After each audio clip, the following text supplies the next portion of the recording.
As the Ukraine war is about to complete 1 year, the Ukrainian defense minister says Russia is preparing a major new offensive, and it could happen around the symbolically important date of February 24th. According to reports, if the attack happens, it would also mark the day when Russia celebrates its armed forces. Ukrainian President Volodymyr Zelensky also warned that the situation on the front lines in East Ukraine has become tougher. Russia had claimed gains in the region. Meanwhile, more than a dozen European Union officials are set to visit Kyiv. The symbolic trip comes with promises of more military, financial, and political aid. But experts, they do predict Ukraine's hope of swiftly joining the bloc may witness a refusal. Earlier, many EU members have warned that it should be made clear to Kyiv that this is not possible, as many nations are still waiting in a long queue. On Friday, the head of the Commission, Ursula von der Leyen, and the chairman of the 27 EU national leaders, Charles Michel, will meet President Volodymyr Zelensky. Well, the first such gathering in the Ukrainian capital since the war started, that would be.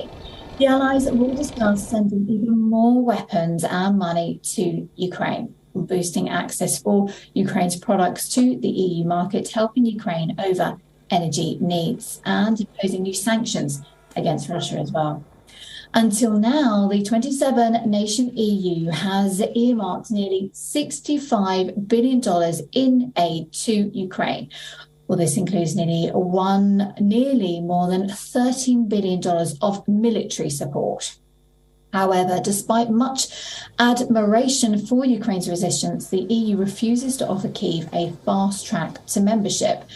The EU officials have listed a number of conditions for a nation to join the bloc.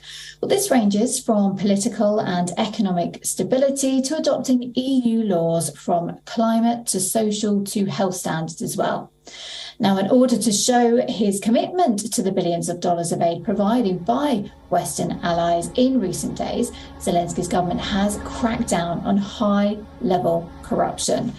Meanwhile, a Russian rocket destroyed another building in the eastern Ukrainian city of Magog. According to the regional governor, at least 2 people are killed and 7 injured. Well, earlier we were joined by the Colonel Daniel L. Davis, who's a military expert for defence priorities.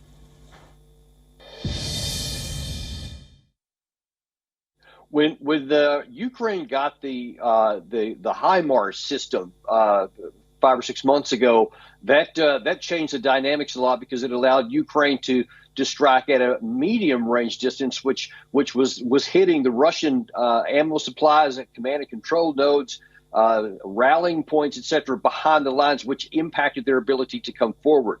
Russia then basically figured out where those lines are, and as far as they could, and they moved all those things behind it, which really mitigated the use of the HIMARS in terms of, their daily operational use. With these longer range weapons, it'll almost double the range, and then bring those things into range for the Ukraine side. So that's what they want to do, to continue making it more difficult for Russia to conduct the close fight by impacting how far they have to move back their supplies into the rear.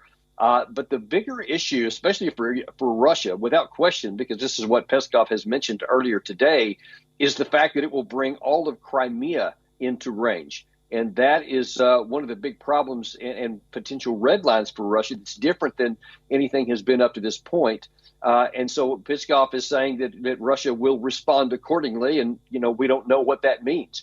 But it does raise the risk of potential escalation, which I think is something that's not in anybody's advantage in NATO, and something we have to be careful with. Now, I will point out, though, it's important to note that according to reports this morning, that these are not going to be coming, these long-range rockets won't be coming from existing U.S. stocks, but will have to be built. So you're talking probably into 2024 at the earliest before those things can actually show up on the ground.